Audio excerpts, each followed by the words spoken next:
Hi, I'm Ben from Digital Nomads. I'm here with Annabelle, SEO Manager, and today we're talking about... Backlinks. Fun one. Yeah, we're going to get quite technical and quite granular on this one, but it's a very interesting topic, and I know you're passionate about it. I am. Yeah, what is a backlink? This is going to be a fun conversation. So yes, look, this is a really common question that we get in SEO, and what a lot of people maybe have misconceptions about. I know we've spoken about this a couple of times in the past, but what is a backlink? A backlink is a link from an external source linking to your website. So the idea behind it is it's another website talking about you in a particular format, whether it's talking about you just as in a location, which we generally call a citation, which is where a website lists your business type, your service, and where you're located, and then we'll link to you. That's generally what we call a citation. It's like yellow pages and... Directories. Yeah. And then you've got contextual links, which is where you've got links on websites that speak about your business in context of your business. Yeah. So an example would be an article on digital marketing and then linking to our agency. That's got context. It's not, I won't go into it now, but a spam link or a link that is low quality or irrelevant. So a link is an external source linking to your website, and essentially it's that hyperlink. It's the ability to be on another website and click a link, and then it takes you to your website. Yeah. That's a backlink. Cool. And what do you find, like what's the benefit of a backlink in an SEO campaign?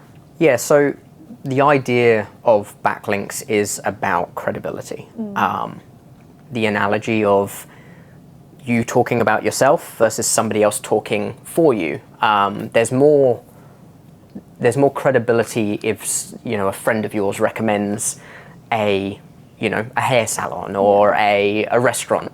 There's a sense of credibility behind that.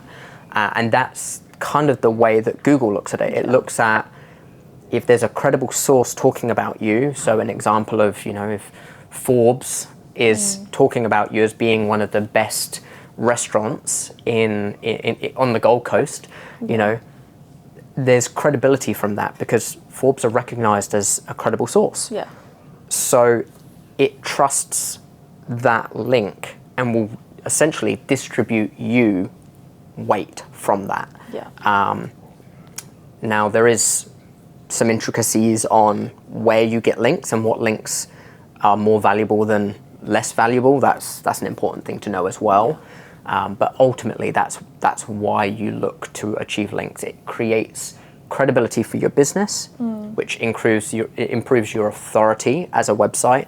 And that ultimately correlates and is still to this day the strongest correlator to what we see in improving your rankings. Yeah. So as much as content is important, as much as on-page copy and making sure you've got high quality content and making sure that you've got social signals and reviews, you name it, everything is important. Yeah. But still to this day, we see that backlinks are still the strongest way that Google leverages and favors in the ranking factors. Yeah. And just to touch on where backlinks fall in the puzzle of SEO. Yes. Typically how we work is we make sure that there's a page optimized with content that speaks to the particular keyword we're wanting to rank for. We write the content, make sure all the technical elements of the website is optimal, have the header tags, set the SEO titles, make that page live. The next step is then the backlinks to then push that content on Google. Yeah. Just to touch on how backlinks fall into the whole SEO scope. Yeah, so it's definitely it's not the first step. No. It's not that first step. You're not building backlinks to a website that's not built yet. You need the website established and you need relevant content established first. So links are part of the puzzle, and it's a big part of an SEO campaign. It's a huge part of the SEO success of a campaign. Yeah. But there is a lot of structure behind making sure that you're getting the right link from the right source, and that it is of quality as well. Yeah. And there's a lot of metrics that come from that. There's a lot of ways in which that you can measure a good backlink versus a low quality backlink. And how do you measure that? What are some key metrics that you look at? Definitely. So again, granular here. So there's in the recent algorithm update from Google, and it's leaning more towards this recently, is niche relevancy is important. So if I'm an example, digital marketing agency, and I'm generating links from a website that's talking about home improvements, that would be considered an irrelevant link, because the topic of the website that I'm generating a link from is talking about home improvements, home and garden, and that's the niche that it's relevant for. I'm a digital marketing agency. I'm not in home improvement. Yeah. So what Google is looking for is looking for credible articles, credible websites in your industry that are then linking to you with as I spoke about earlier, the content relevancy, and that is more valuable. Yeah. So that's where you start. Yeah.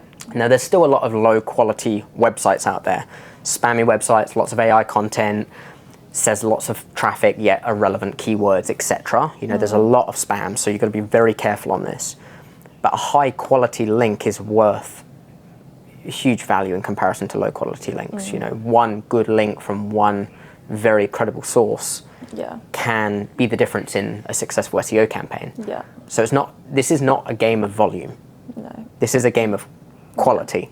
Especially now. I know especially now. Previously, websites were ranking and they were just getting links from every website everywhere they could. France, and they'd rank Spain, well. Italy, Singapore, all over the world. Yeah.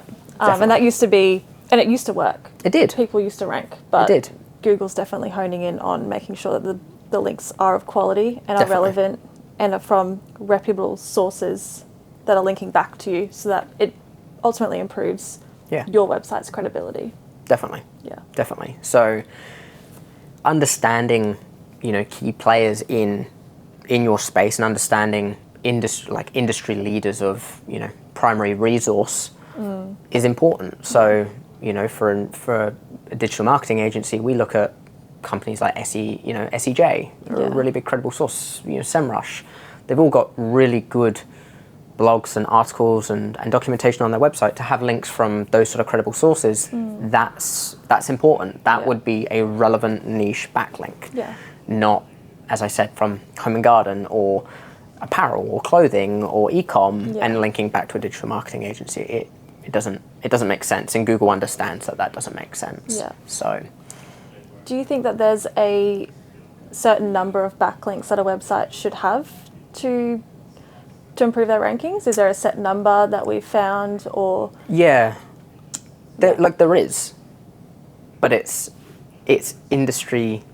It's like the industry correlated. So it's, if you're in an industry where your primary competition only have 5 or 10 backlinks, then if you can get to a space of where you have 20 or 30 really high quality backlinks, not building them all overnight, because that also would look unnatural, then you would be competitive in the space. Yeah. Whereas if you're in a different industry, say, again, we'll use the digital marketing industry as an example, you may need 500 to 1,000 to 2,000 links, which is a lot of links from credible sources. So that takes time. That takes a long time to get to that level to then be considered competitive. Yeah. And it's a lot of money.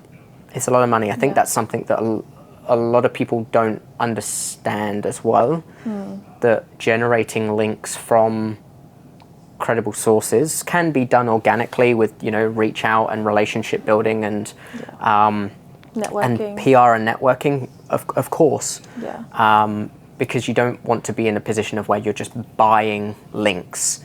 Yeah. Because links, if you're going to go and just buy links, they're very expensive to do that. You know, you can be $100 to $200 a link Yeah. You do that times 1,000 and Adds up. it adds up. It adds up. So there is ways that you can do it naturally. Yeah. You know, as we touched on the citation building and looking at directories and building links from credible directories, you know, the local search and your Google My Business profile is considered a link. These are some links that you can get in early, Yeah. which help. Yeah. Which help. And we leverage tools as an agency, which is considered a backlink gap tool, which is to take a snapshot of your competitors within the space, looking at all of the links that, you know, the top 20 competitors may have, and then cross-reference to the ones that you don't have, see whether they're relevant or not, understand whether they've got weight or not, because equally your competitors might have spammy links and you don't want to go and build them for the sake of it. Yeah. And then you can put a campaign in place to build those out. Yeah. So if I was a small business with a new website, where should I start with link building? Should I start with citations? Should I go straight into trying to reach out to these big PR agencies to obtain backlinks? Yeah. What would you recommend? Start with citations, because citations are considered, you know, easy to do in a way. You can self-facilitate that. It's pretty sort of straightforward to find those directories that you can load your business onto. When you're going into link building and backlink building, I do lean on leverage a professional for this. Definitely. Don't, as much as if you've got some relationships there of where you've got previous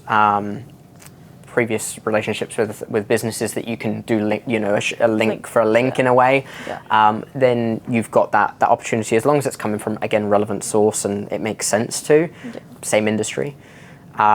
When you start then going into more niche building for these sort of high quality, niche, relevant, you want high traffic, you want relevancy, you want contextual, lean on a professional to do it, whether agency or freelancer with experience as well, because you can do this poorly as well. And if you do it poorly, it's very hard to reverse. You can get flagged by Google. You can. There's a lot of websites that we work on and work with, of where you see links coming from websites that, you know, have hundreds of thousands of links and have zero traffic, zero keywords, and you can quite quickly see that Google has flagged it and gone that this is a spam website.